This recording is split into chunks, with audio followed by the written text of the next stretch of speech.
လွဲချော်ခြင်းတွေကကံကောင်းခြင်းတွေဆိုတာကိုသိဖို့လိုအပ်ပါတယ်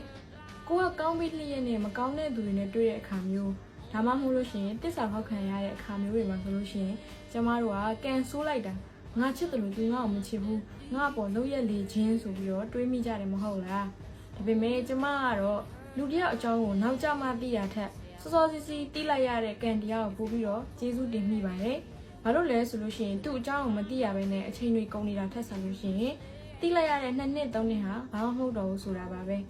အကြောင်းမသိပဲတသက်လုံးနေသွားတာထက်ဆိုင်အချိန်ကုန်သွားတဲ့နှစ်တွေကိုပြန်ယူလို့တော့မရပါပဲရှေ့ဆက်ပြီးတော့ကောင်းမွန်တဲ့သူနဲ့သွားနိုင်မှုအတွက်အခွင့်အရေးတစ်ခုပဲမဟုတ်ဘူးလားမကောင်းတဲ့သူအတွက်နဲ့ပိတ်မိနေတဲ့စိတ်ဒဏ်ရာတွေကိုကောင်းတဲ့သူနဲ့တွေ့တဲ့အခါဖွင့်ပေးလိုက်ဖို့လိုအပ်ပါတယ်